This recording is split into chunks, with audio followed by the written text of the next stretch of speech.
Good afternoon, everyone. Thank you for joining today's webinar. My name is Augustus Umedu, a manager here at Unicom Seminars. Today we're pleased to be hosting a webinar titled Detecting Emotion in Text, Deception and Other Signals in Text. Today's webinar is presented by Stephen Pulman, Professor of Computational Linguistics, Oxford University, co-founder, TheySay Analytics. Stephen Pulman is Professor of Computational Linguistics at the Department of Computer Science, Oxford University. He is also a Professorial Fellow of Somerville College, Oxford, and a Fellow of British Academy. He's a co-founder of TheySay Limited. Previous positions include Professor of General Linguistics at Oxford University, Assistant Professor Reader at University of Cambridge Computer Laboratory, and Director of SRI International's Cambridge Computer Science Research Center. Stephen is also a speaker at the upcoming Unicom conference on behavioral models and sentiment analysis applied to finance conference taking place 15th to 16th of July here in London. At this point, I would like to hand over to Stephen Pulman. There will be opportunities for your questions and answers at the end of Stephen's presentation. We hope you enjoy the webinar and we welcome your questions after and feedback too. Over to you, Stephen. Okay, thank you. I'm going to assume that most of the people in this webinar are reasonably familiar with the main ideas of sentiment analysis, what you might call proper sentiment analysis, in which we classify texts of various sizes according to whether they express positive or negative sentiment or they're neutral, they're kind of factual, they don't express an opinion at all. And that's a reasonably well understood technology. There are many providers of it. People like Thomson Reuters and Bloomberg supply sentiment analysis as one of the annotation options in their data streams. It's not completely a solved problem. There are many challenges still, particularly in the area of social media text, where the text isn't very well behaved and most of the methods that we use for sentiment just don't give very good accuracy there. So there's a lot to be said about sentiment analysis proper, but what I'm going to talk about today are some other types of signal that you can find in text. There are lots of them, and I'm not going to have time to talk about all of them. I'm going to concentrate on a few things that are, I think, probably interesting for this kind of audience. So I'm not going to talk about demographic information. One of the things that we here have spent a bit of time on recently is trying to detect the demographic properties of people writing text, particularly on social media, figuring out whether they're teenagers or whether they're older than that, what gender, if possible, what political orientation, or even more controversially, sometimes what kind of religious affiliation they might have. And some of these you can detect reasonably reliably, some of them not. It's an ongoing problem. What I will talk about, though, is detection of future intent and risk. I'll talk about detection of deception, whether you can tell whether somebody is being truthful in a particular piece of writing. And then also I'll talk about different approaches to emotion. And I'll probably spend more time on that than anything. What I'm going to try to make clear is how difficult this problem is, and hopefully we'll end up with a couple of simple example applications. So just as a precursor to what I'm going to say, just a quick survey of the kind of tools that we tend to use in text analytics of all sorts. Again, there isn't time to go into any of this in detail, but there are, roughly speaking, two approaches. There's an approach which tries to do a certain amount of linguistic processing, and this can be in the best case, can be a deep linguistic analysis where we try to get a good grammatical analysis of a sentence, figure out what the subject and the objects are and all that kind of thing, the entities and the relationships involved, and use that information as input to the kind of classification that we want to make. And I'll often talk about that kind of approach as an information extraction approach, because that's one of the applications that is most commonly used in. Information extraction is a sort of, again, a long-standing linguistically based technology where we're trying to extract from texts the answers to a fixed number of questions, roughly kind of who, what, when, where, and why. And the example that's on the current slide is one from a very kind of standard application, the so-called company succession scenario, where you're trying to detect cases where somebody has been replaced in their position within a company. That obviously that can be market sensitive information, and you look out for patterns of the form there, where we've got some expression which refers to a person, we've got one of a small number of ways of expressing that they've been got rid of or moved on, sacked, fired, resigned, and then some way of expressing a company role like CEO or CFO or something like that. So that's one useful technology. Requires quite a bit of handcrafting very often, although you can involve machine learning in some aspects of it.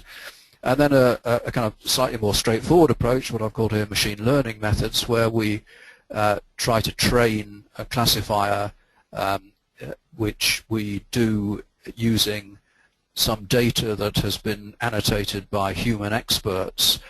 So it, depending on the task, the annotations can be either very simple, just yes or no, or in the case of sentiment, positive, negative, neutral, or in the case of emotion, angry, sad, and so on. But the human expertise goes into producing the annotated data. Once you've got the right amount of annotated data, and what the right amount is an interesting question. Basically, the more the better, but you're bounded by your resources in getting this kind of data. And then you just train whatever your favorite machine learning classifier is. The very simplest ones, things like naive Bayes, which just learn a kind of probability distribution over properties of the text, works surprisingly well, quite difficult to beat in many scenarios. For a very common approach is to use support vector machines or average perceptrons, or recently neural networks and the more recent deep learning variants of neural networks, where you train a rather complex array of units to do the classification. The choice of which you use here is an entirely pragmatic one. It just depends on how much data you've got, how much it costs to produce more data, and the results are all, which technique is best is often very problem specific. It's very difficult to say this technique is always the best, because you'll find that there are some properties of the data that make one technique more accurate than another. Okay, let's start to talk then about intent and risk. And to begin with, let's just ask why you would want to recognize this. And there are a variety of different reasons, both within finance and elsewhere. As I'm sure you all know, in many jurisdictions there are quite stringent requirements on the amount of forward-looking language you can use in things like company reports. And I've just cut and pasted the Wikipedia entry about forward-looking statements in the United States. The idea being here, of course, that you know, it's very easy to make promises. You can. What you need is to be able to distinguish very clearly between those things that are factual and those things that are merely sort of hopes and intents and promises. So that's one useful. That's one reason for wanting to pick that up, and I'll elaborate that in a moment. Another reason is in the customer relationship management space, or any kind of space where you're trying to figure out what your customers are doing, what stage of the buying cycle they're at, for example, or are you likely to be able to retain them, or are they going to switch provider? And there's a lot of effort being put in particularly by utilities providers, looking at social media channels to try to figure out if you've got a discontented customer, because the cost of losing a customer is quite high. Certainly it's better to retain them if you possibly can. I have personal experience of this a couple of times. I sort of tweeting when I got really fed up with broadband speed or something like that, and it's very impressive how quickly you can get a response that way.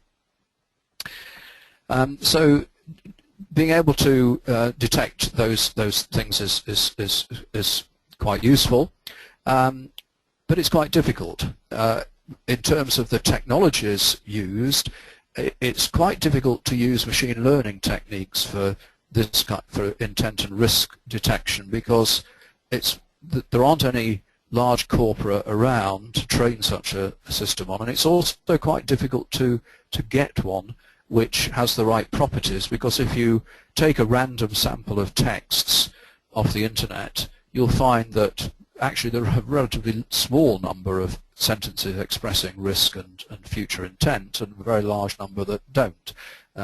So it's quite difficult to get a balanced training corpus.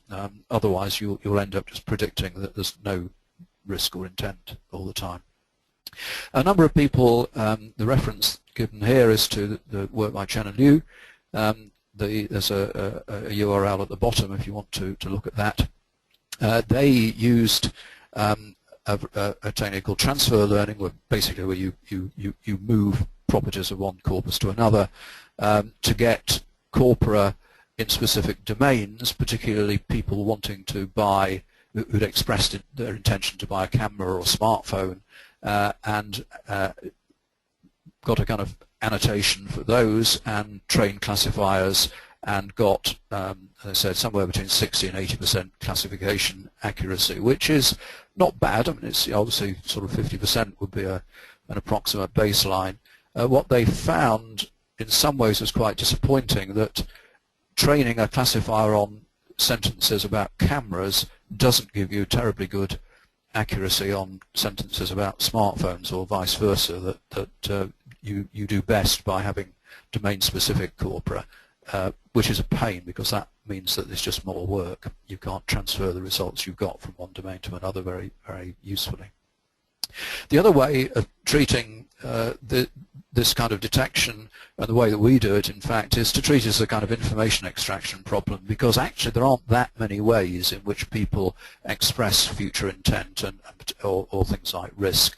And you can, looking at a lot of examples from a corpus, you can pretty soon draw up a set of patterns that will capture most of the commonly occurring things. So a small number of verbs, I hope, intend, want, and so on, and then a small number of nouns and verbs to do with risk.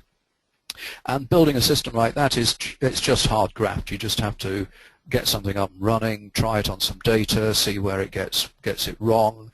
It'll often get false positives, things that it thinks are expressions of intent that aren't, so you have to write something that filters those out, and just iterate round until the performance is good enough. But having got that, it's actually quite a useful thing to be able to add to other types of analysis. So for example, we often combine it with straightforward sentiment. So if you take average company reports, because they're written to keep the shareholders happy, they're often extremely positive, or nearly always extremely positive, but you probably want to downgrade that as a signal if it turns out that actually there's also a high proportion of future-looking language in that, because that will mean that the positivity has been all to do with what they want to do, what they intend to do, rather than what they actually have done. Okay, so that's intent and risk. Let's move now to talking about deception. This is much more difficult. First of all, let's try and give a rough and ready definition of deception. It involves at least two people and some piece of information. So the preconditions for something being deceptive are that one person A believes the bit of information or the statement X to be false. A causes some other person B to believe X or to continue to believe it via something else, possibly could be fake evidence or something, where B wrongly takes this as evidence for the truth of X. Deceptive behavior is very difficult to detect in text for a number of reasons. It turns out to be much easier, surprisingly, to detect in spoken language and also in videos. There was an interesting study done a number of years ago now where people tried to see whether you could detect fraudulent passport holders at border security checks. And it wasn't a real test in the sense that they weren't really fraudulent people, but they faked it up in a quite convincing way, and it turned out that you could quite reliably monitor particular things about the posture of people, their gaze, and other sorts of non-linguistic cues, and they, on the training up a classifier using these cues derived from audio and from video, they managed to predict this quite accurately, like about 80% if I remember correctly. In the general case for language, it's obviously much more difficult because a lot of that information just isn't there. We don't have the kind of intonational cues that we often use. We don't see people's faces, so we don't know their attitudes towards the truth of what they're saying. So we have to somehow or other work this out on the basis of the content of the text. And again, in the general case, it's never going to be possible to do this 100% because what's true and what's false often isn't just a property of the text, it's a property of the relationship between the text and the real world, and we don't have access always to what there is in the real world, except retrospectively usually. But it's nevertheless possibly plausible that we can whoops, skipped over to, there may be some properties of text that are signals that something odd is going on, and people have had a try at doing this automatically. And one of the resources that they've used quite heavily in this is something called the Linguistic Inquiry and Word Count, which is a dictionary-like object compiled by a psychologist called Jim Pennybaker in Austin and Texas, which is a kind of human classification of vocabulary, frequently occurring words, into about 70 different classes, where these different classes are all supposed to have different psychological relevance. Some of the classes are just in terms of what the properties of the words are, so a class of motion verbs, but then things that, reference to others, reference to humans, reference to emotional states, references to psychological attitudes, and so on and so forth. About 70 of these categories. And people have also looked at trying to see whether there are reliable indicators of deception in text, typically on the basis of texts which are concocted to be fraudulent, so things that you get from some sort of experimental situation. There are some exceptions to this. There's some very interesting work, some work that I'll talk about in a moment on company reports, but some other work on, unfortunately in Italian, so we can't use it for English, but on court transcriptions of Italian courts. What they did was get transcriptions of prisoner of the evidence and what the accused said about what they were accused of, and then used the actual decision of the court as to whether the prisoner was guilty or not to work out whether what they were saying was true or false. So that's actually good high-quality data, but unfortunately only in Italian.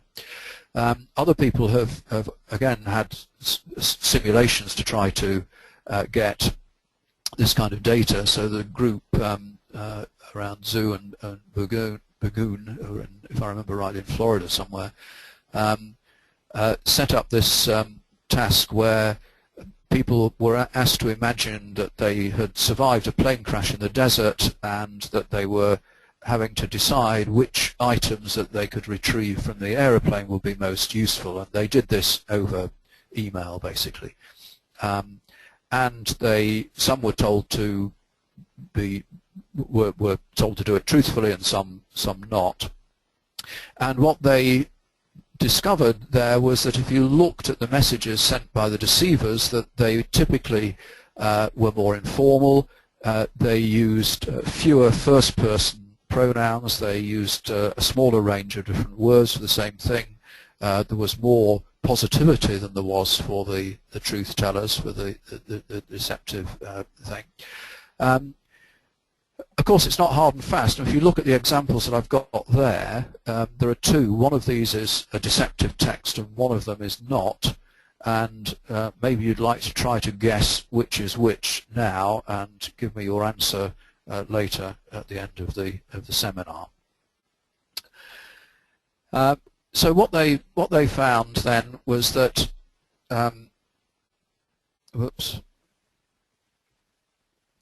So what they found were that there were certain linguistic indicators that seemed to correlate with deception and truth-telling.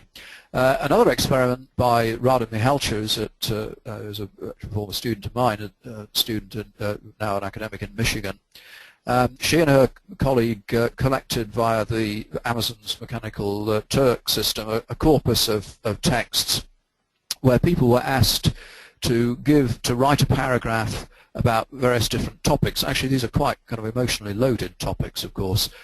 One to express their real views on these topics, and one set to give fraudulent views that they didn't actually believe in on these topics. So they collected a bit of data.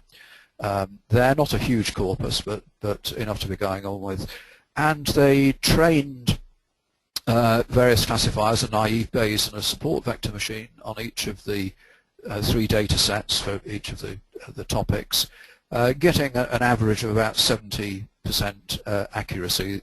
Tenfold cross-validation, I should explain, is a technique where if you haven't got that much data, in order to get an accurate idea about what you would do on unseen data, you split the data into a 90%, 10% split, train on the 90, test on the 10, which is unseen, and then take a different 90-10 split until you've had every possible permutation, and that gives you an idea of what it would be like if you had 10 times as much data. So they got reasonable accuracy, well above a deadline, but again, transferability is not great. So if you train on 2 of the topics and test on the 3rd, you only get about 60%. So in other words, the features that are characteristic of truth-telling about abortion are not necessarily those that are characteristic of truth-telling about the death penalty. But having trained these classifiers, you can then look at what features in the classifiers are actually doing the work in making the decision, and that tells you what characteristics are most indicative of truth and falsity.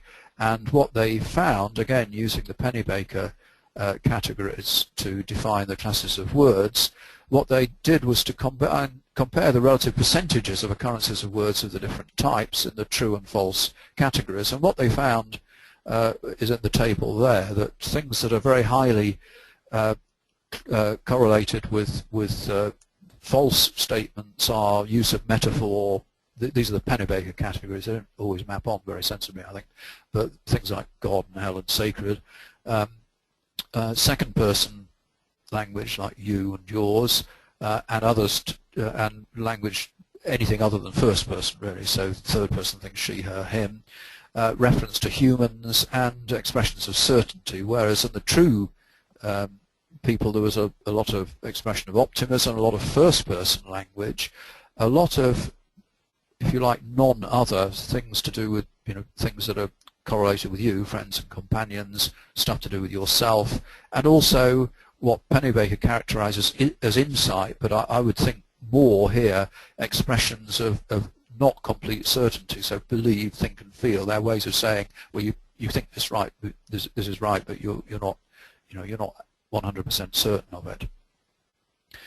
A number of other people have done rather similar things. This is an experiment which looked at conference calls. These are when CEOs and CFOs are talking to analysts often conference calls immediately after an earnings announcement. And what they did was collect a corpus of the transcripts of these conference calls, and then looking at subsequent events, tried to identify retrospectively which of the people were lying.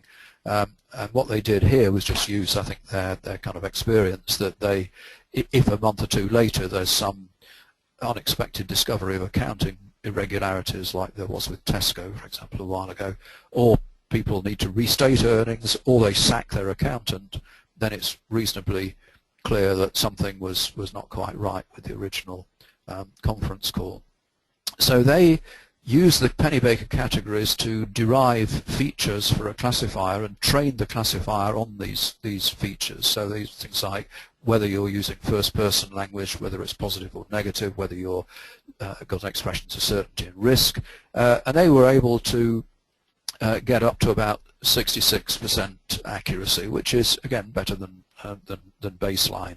And also interestingly, what they worked out was if you actually built a portfolio out of the companies that were characterized as deceptive and then looked at their record on this was in America, on the Dow Jones over the succeeding period, you'd have lost quite a lot of money on them. What they didn't say was whether you would have made money building a portfolio of the truthful companies. But a student project that I keep trying to get volunteers for is to try to develop a classifier like this and try it out on politicians' speeches. I think with the general election coming up, that would be quite fun. Okay, people have tried to see to what extent this is a general case, and in a recent survey of a lot of different studies on deception, they found that there were some generalizations, so that liars seem to tend to use more emotional words and more negation, and curiously more motion verbs. Quite why that is, I'm not quite sure. Truth tellers use a lot more first-person references, and they're often more tentative in their claims, which seems to suggest that liars are likely to exaggerate certainty and positivity, and they also seem to maintain some kind of distance between themselves and the content of what they're saying. So they're not associating, they're not using first person, which is maybe an unconscious kind of signal, whereas truth tellers are less positive and more cautious and consider various alternatives, and they do associate themselves with the content. And I think intuitively you can see that there must be something in that. It certainly ties in with my experience when I heard people talking about things and thought, I don't believe that, you're having me on. Okay, let's move on to emotion now.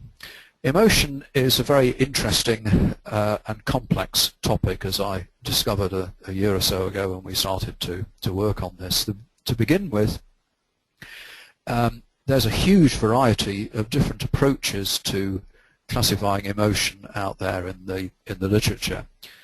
So I started off with some psycholinguistic work by a guy called Phil Johnson-Laird, who's a very distinguished psychologist, and he and Keith Oatley wrote a long paper on the language of emotion, and they distinguished 5 basic emotions, which we've got there: anger, disgust, fear, happiness, and sadness, and they analysed all the others as some kind of complex combination of these and other factors. So there were some that were kind of generic, so affect is just something that covers all the emotions. There are some that are relational, like love and hate, where you're expressing that there's more than one thing involved. So it's not you can't be an individual. Love only works if there's 2 things, one doing the loving and one being loved. And similarly with causation, so there are cause things. So if you're afraid, something has caused that. If you're amused, something has caused that. And the other way around, causative. So if I affront somebody, then then there's an effect on them. If I offend them, there's an effect on them. There can be goal-oriented emotions, so I can want something, I can covet it, I can be curious about something. And then there are some quite complex things, like to be ashamed of something. It's really quite difficult to analyze that. It's very culture-specific. A more popular classification of emotion is due to another psychologist called Paul Ekman, and he has the same 5 as Johnson Laird and Oatley, plus surprise. And there is clearly some kind of correspondence between these 6 basic emotions and facial expressions, or even emoticons. So in the pictures that you've got there, you can see expressions of these different emotions that seem to correlate quite closely. So they say. I mean, actually, for me, I think if I look at those, joy is quite clear. That's a happy person. Sadness seems to be quite clear, but the rest, I'm not so sure. I find it quite difficult to distinguish surprise and fear. Disgust is quite clear, maybe, but disgust and anger could also be quite close. So although there's alleged to be a correspondence, I think it's probably exaggerated, to be honest. And certainly it doesn't seem to be universal. So when people have done experimental tests on whether subjects from different ethnic backgrounds agree on these classifications, what they found testing Japanese versus US subjects on associating emotions with facial expressions like the ones on the previous slide, there was reasonable agreement for happiness, surprise and sadness, but significantly lower agreement for anger, disgust and fear, and that, I think, correlates with my intuition about this. The other interesting question to ask here is whether these emotions are universal. If they're correlated with facial expressions, on the assumption that all cultures have roughly the same range of facial expressions, you might expect the range of emotions to be the same. And that may or may not be so, but there are some interesting points which suggest that there might be cases where the category, the classification of emotions cross-cuts the ones we're used to. So there's a language called Ifaluk, which is spoken on a small group of islands in the Pacific, quite a remote community and much studied by anthropologists. And there was an interesting claim that there's this emotion that was described to the anthropologists there. I don't know how you pronounce it, I'll call it Fargo, which is felt when someone dies or is needy or is ill or goes on a voyage. So that begins to sound like quite a negative emotion, something like sadness or something. But it's also felt when in the presence of someone admirable or when given a gift, which sounds like a completely different kind of emotion, but they have the same word for this. So this sounds like something that we just don't have the same concept as that. Having said that, you have to be very careful, of course, because it may be that there are translation difficulties here. It might be that the word is actually ambiguous and just covers 2 different emotions. But nevertheless, it shouldn't be taken for granted that all cultures have the same set of emotions. On the other hand, it doesn't seem very likely that Ifaluk is going to be a very big market for anybody, so it's probably something we can ignore for the time being. So that's one approach to emotions, where there's a fixed list of basic emotions. An alternative, somewhat more sophisticated view comes from, again, from psychologists, from a technique called the semantic differential, which is associated with a psychologist called Charles Osgood in the 50s and 60s.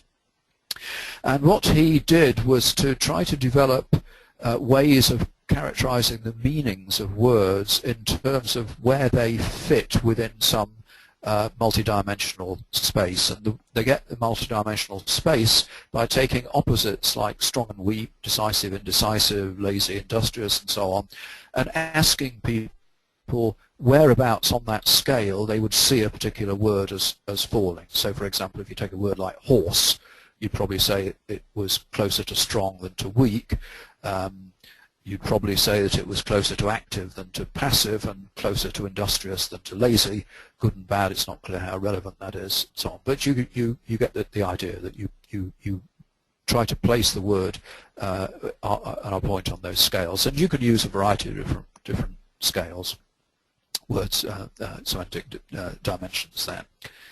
If you then take a lot of so you get judgments on a load of words from a load of different human subjects, look at the data and try to do some kind of factor analysis or a multidimensional scaling, which is a way of trying to uncover the things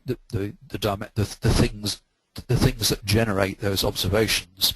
Then what they claim to find is that you can replicate the pattern of human judgments as the product of just 3 dimensions. Now these have various names in the literature. One common name is evaluation. This is kind of good and bad, positive, negative, pleasurable, painful, so on. Some notion of potency or strength to do with power and control, and some notion of activity or energy level. And if you do these semantic differential tests across different languages, then obviously the words are often are all different, but something like the same 3 dimensions seem to come up over again across different languages. So that seems to be some kind of something that is more culturally universal and is a kind of framework within which different emotional things can be located.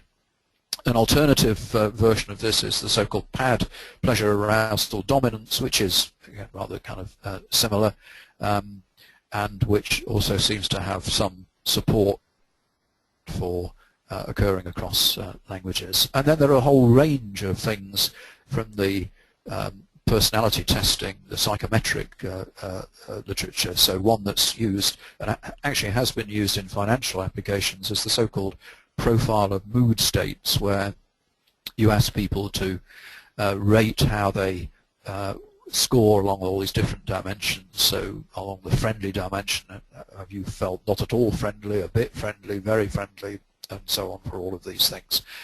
So you collect people's judgments about where they score along those different dimensions, and then do some kind of magic behind the scenes, and it gives you a mood profile along these different dimensions, from anger through to vigor.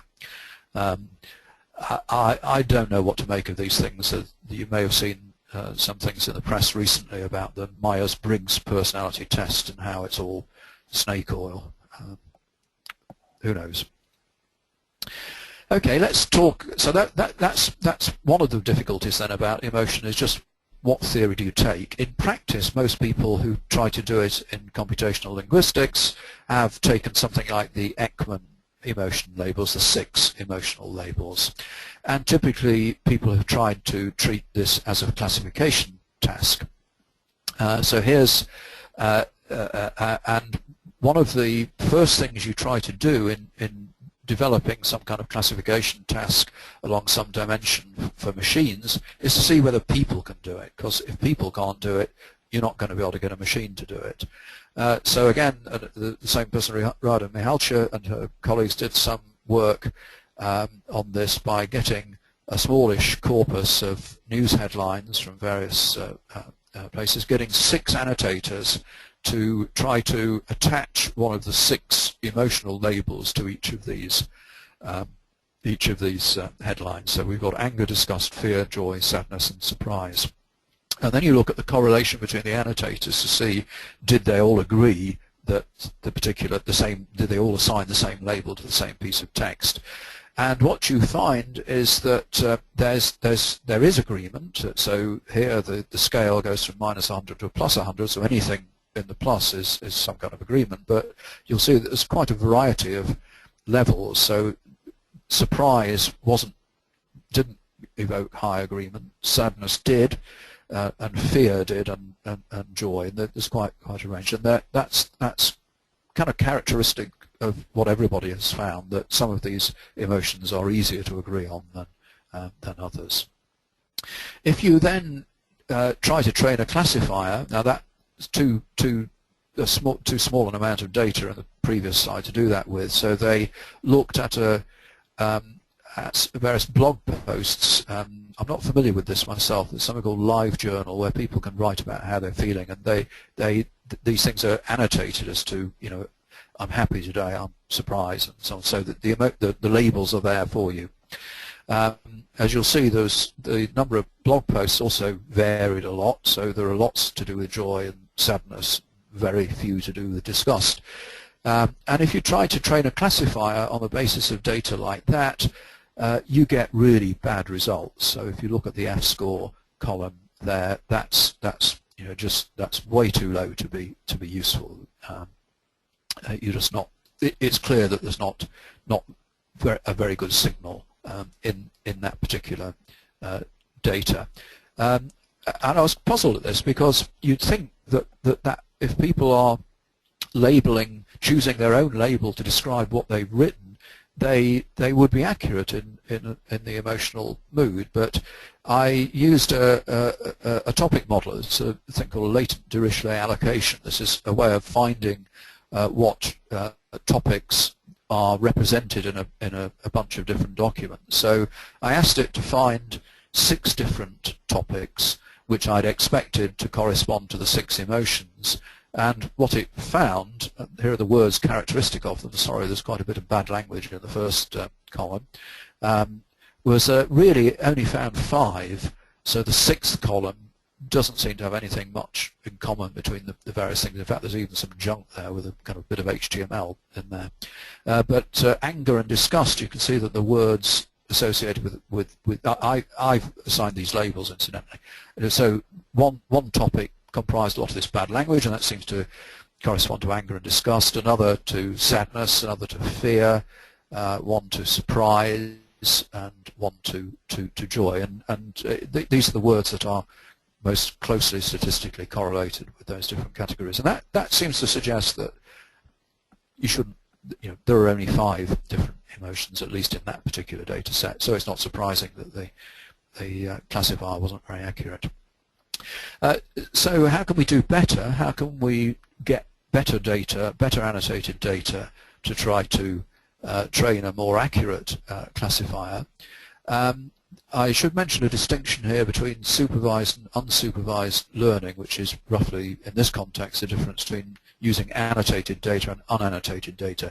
Getting large amounts of annotated data is very expensive. So a number of people who experimented with trying to do it kind of indirectly using what's called distant supervision. That's to say, using something else as if it were a label. And Matt Purver and Stuart Battersby, who were at Queen Mary in London, experimented with this. They used hashtags and emoticons in tweets as the proxies for the labels. So if you've got a hashtag like happy, you'll assume that the emotion in the text, unless people are being sarcastic, which they often are, is associated with happiness. And also emoticons. So the example, their best day in ages, happy, and then a smiley afterwards. Get so angry when tutors don't email back. Oh dear. Some are completely weird. So in the case of the 2 we just done, best day in ages, we've got best as a very positive word, and then with the one with that angry hashtag, we've got idiots and so on to kind of back up the fact that the label is accurate. But sometimes you get weird things. So this one about the blue waffle thing, unless you had the hashtag disgusted and sick, you just wouldn't have a clue what was going on there. So those are the various hashtags and emoticons they used. You can see that the emoticons are, not always easily interpretable, at least not to people of my generation. So the first few are reasonably okay, but if you gave me some of the ones on the right of those lists, I really wouldn't have a clue what emotion they were supposed to be expressing. The hashtags are much better. So what they did was to train a support vector machine where the features were simply the occurrence of individual words, and you used tenfold cross-validation as before, and found that the results were not that good. So what they did was to bolster the indirect supervision, the distance supervision data, with a small hand-annotated supplement of about 1,000 tweets. I should say, of course, that in any case, learning on the basis of tweets is very difficult, because it's by no means well-behaved language, and there's just lots of junk in there that no classifier is going to learn anything sensible from. Anyway, they supplemented the indirect supervision data with about 1,000 hand-annotated tweets, and tested and trained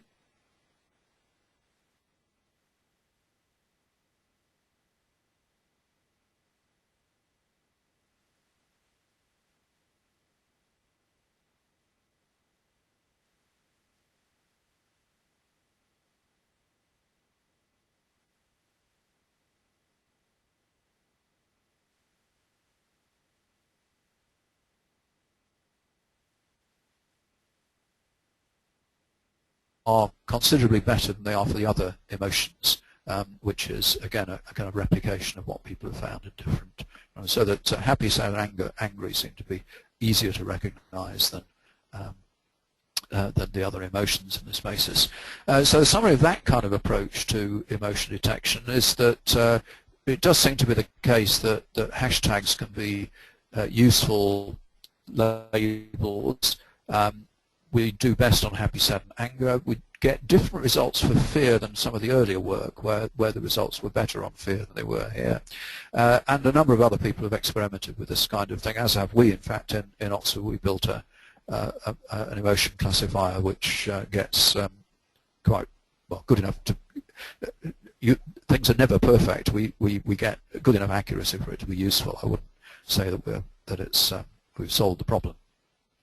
There are some other interesting things that come up when you start looking at larger collections of emotional data. Unfortunately, the best corpus is one that nobody has public access to. It's one that was gathered at Stanford as a long-term project on people writing down their experiences, and it's called the Experience Project. Some people have had access to this corpus and been able to do some interesting work on it. And there's a company called Kanjoya in the Valley who are selling emotional recognition products based on use of this corpus, because they're a Stanford spin-out, so they have privileged access to it. One of the things that you find is if you look at the transition from one emotion to another, as you might expect, this is not completely random. You don't suddenly skip from one emotion to another unless there's something seriously wrong with you. And if you look at the transitions, then some are more likely than others. So you can flip between being cheerful and happy. You can flip between being happy and calm. You can flip between being calm and sad. You can flip between being sad and depressed, but it's very unlikely that you'd switch very suddenly from being cheerful to depressed or back again. So in other words, there are some transitions between emotions which are less likely than others. And if you try to represent all this as a graph, it turns out that again you can characterize different classes of emotions in terms of the number of edges going out of a node in the graph, the out degree. So things that cluster together in terms of not going anywhere else much are excited, cheerful, depressed and lonely, so you tend to stay in those emotional states for longer than a short period of time. The high out degree ones are things like hopeful, worried, scared, where you tend not to be in that state for too long.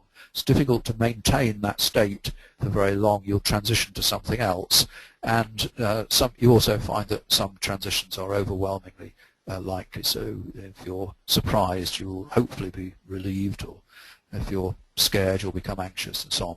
I'd really like to get my hands on that data, but unfortunately we can't.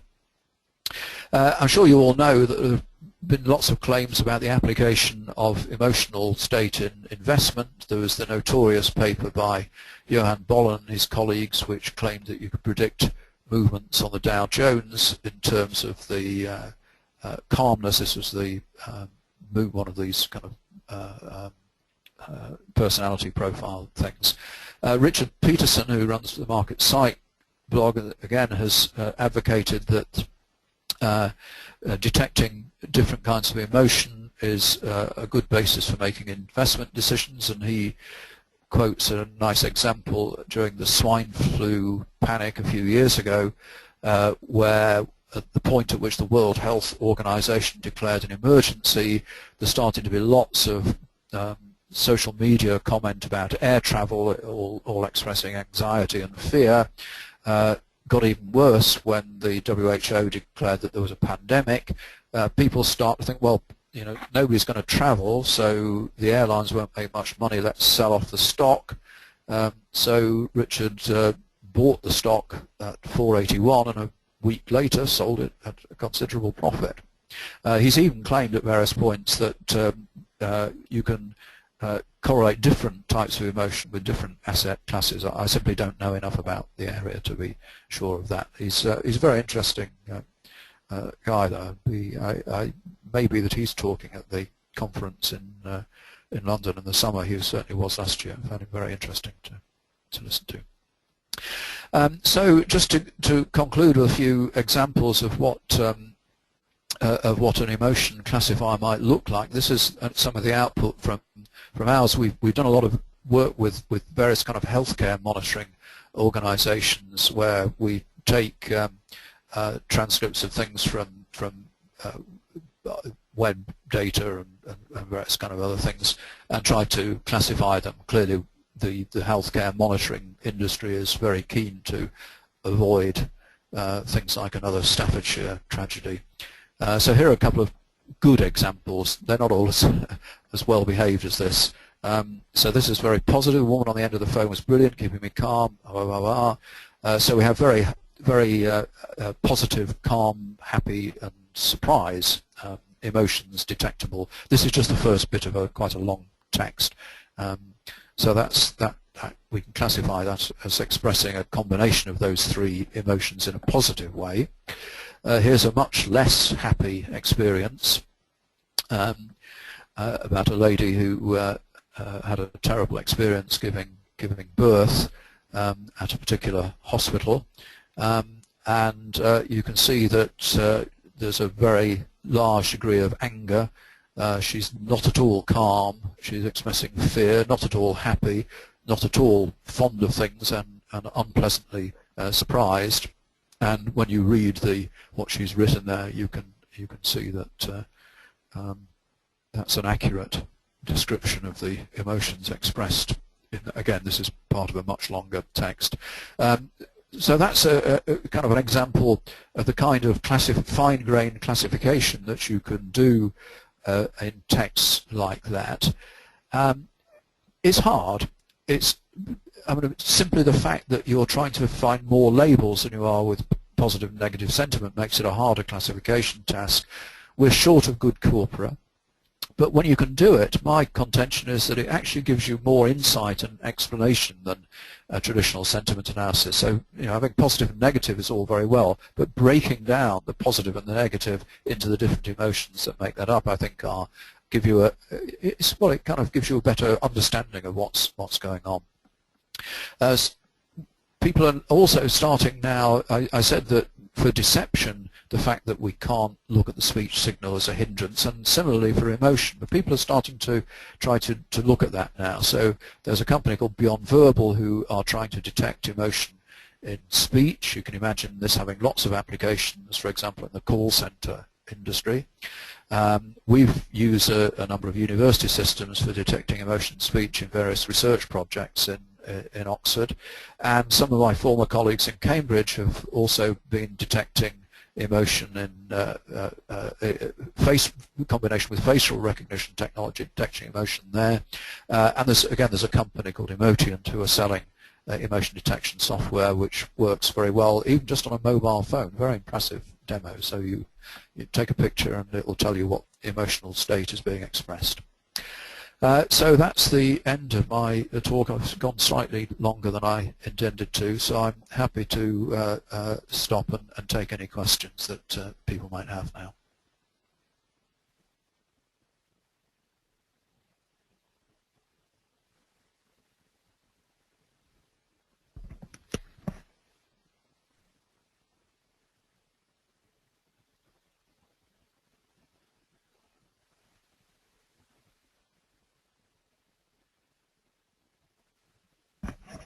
Hello, anybody there?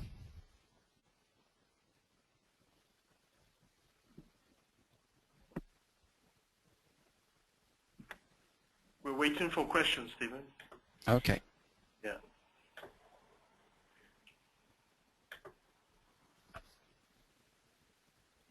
Just assigned it.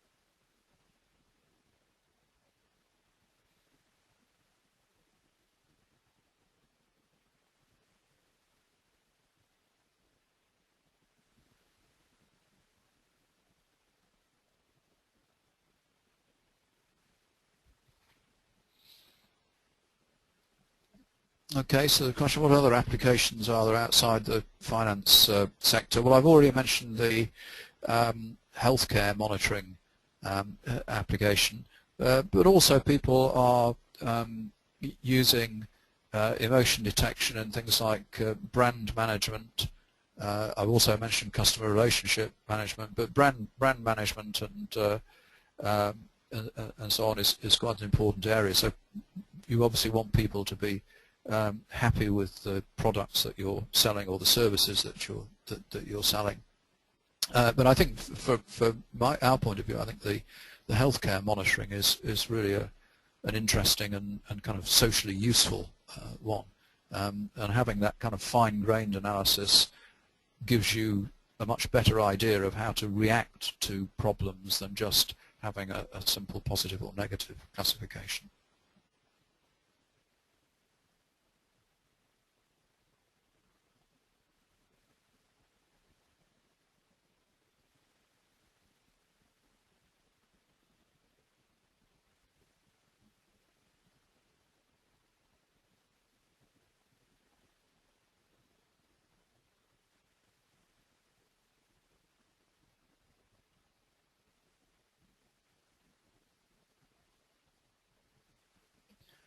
So there's a question about what kind of accuracy do we get of these techniques. Well, it varies according to the type of text you're processing. For straightforward sentiment analysis, you can, out of the tin, certainly a system like ours will get it right about 80% of the time.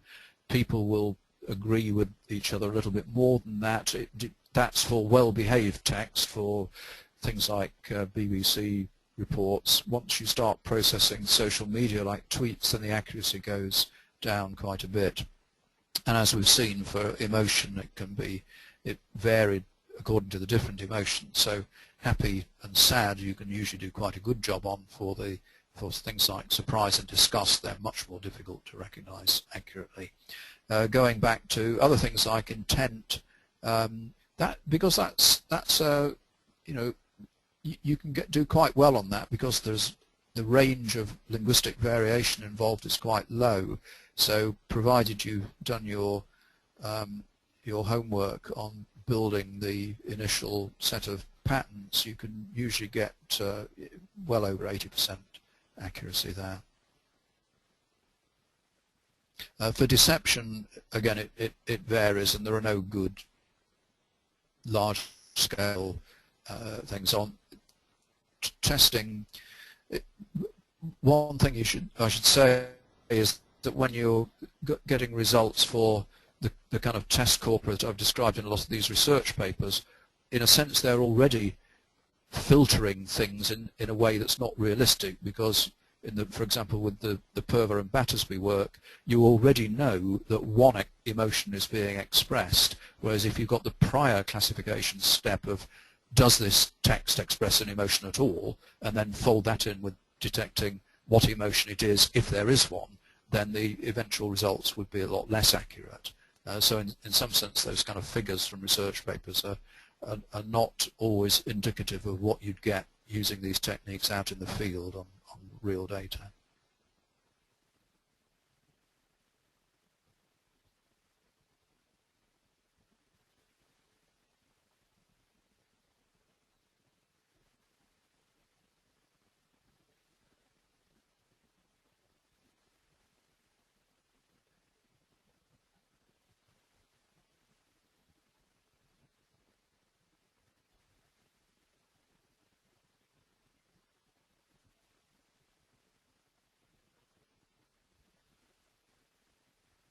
So there's another question here. In terms of use in consumer finance, would emotions or general personality information, which I assume is more stable, be more effective in risk prediction? Would emotions add anything additional on top of personality information? Well, that's a good question, and I'm afraid I don't really know the answer. I mean, if you knew, I guess if you know that you're only processing text from one person, then probably the combination of the sort of personality profile and emotion detection in text is as good as you can do. If you don't know who's producing the text, then you don't have the kind of personality profile information. But that's a good point about the correlation between emotion and risk prediction, because if somebody is likely to be expressing extremes of emotion, then you would probably not want to trust their what they say about anything, really. There's another question, so I'm struggling to read this one. Does slang confuse models? Yes, it does. My favorite example is a word like sick, which for me is always unambiguously negative, but for my teenage son it's positive. If he has a sick night out, that's a good night out. So that's really tricky, not just recognizing that something is slang, but recognizing whether for the person writing that text it had a particular meaning. So slang does confuse models, yes.